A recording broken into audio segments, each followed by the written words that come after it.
नमस्कार मंडळी, मीरा रेसिपी मराठीमध्ये तुम्हा सर्वांचं मनापासून स्वागत आहे। आज आपण बनवतोय झणझणीत अंडा मसाला। बघूनच तुमच्या तोंडाला पाणी सुटेल। 2 चपात्या जास्त खाल। चला तर मग कसा बनवायचा तो बघू।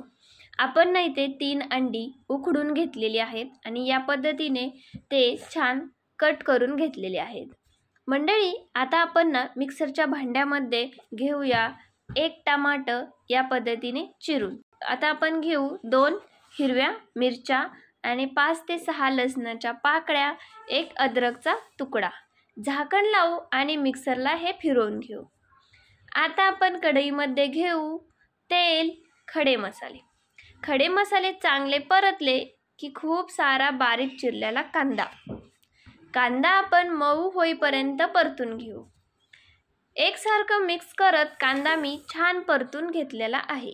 आता आपण याच्यामध्ये घेऊ काही मसाले तुम्ही तुमच्या आवडीप्रमाणे कमी जास्त घेऊ शकता।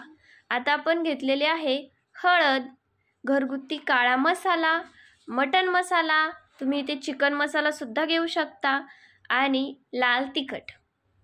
आता आपण घेऊ धना पावडर। आता हे मसाले छान मिक्स करून घेऊ आणि 1 मिनिट स्लो गॅसवर परतून घेऊ। मसाले छान परतलेले आहेत। आता आपण घेऊ मिक्सरला फिरवून घेतलेली आपली टोमॅटोची पेस्ट। हे बघा मस्तच। आता आपण टोमॅटोची पेस्ट स्लो गॅसवर 2 मिनिट चांगली परतून घेऊ, तेल सुटेपर्यंत। टमाटरची पेस्ट चांगली परतून घेतलेली आहे। आता आपण याच्यामध्ये घेऊ फ्रेश दही अर्धा कप। आता मी इथे गॅस बंद केलेला आहे। आता आपण याच्यामध्ये मिक्स करूया अर्धा कप फ्रेश दही। लक्षात ठेवा दही जास्त आंबट नसावे। आता गॅस चालू करू आणि आपण या ग्रेव्हीला छान तेल सुटेपर्यंत परतून घेऊ। मंडळी, तुम्ही बघू शकता आपल्या ग्रेव्हीला छान तेल सुटलेलं आहे। आता आपण याच्यामध्ये मिक्स करूया अर्धा ग्लास पाणी।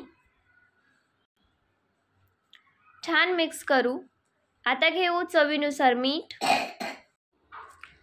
आता आपण स्लो गॅसवर हा रस्सा अर्धा मिनिट परतून घेऊ। चवीला फार टेस्टी बनतो। जबरदस्त असा हा झणझणीत आपला मसाला बनवून तयार झालेला आहे। आता आपण याच्यामध्ये मिक्स करून घेऊया अंड्याचे काप। हे बघा या पद्धतीने आणि स्लो गॅसवर आपल्याला हा मसाला अजून 1 मिनिट छान परतून घ्यायचा आहे। 2 चपात्या जास्त खाल असा झणझणीत अंडा मसाला बनवून तयार झालेला आहे। एकदा तरी नक्कीच बनवा आणि लवकरच भेटू आपण नवीन व्हिडिओ सोबत। तुम्हाला हा व्हिडिओ कसा वाटला कमेंट करून नक्की सांगा। जर तुम्हाला ही रेसिपी आवडली असेल तर आपल्या चॅनलला नक्की सबस्क्राइब करा, रेसिपीला लाईक करा। व्हिडिओ बघितल्याबद्दल धन्यवाद।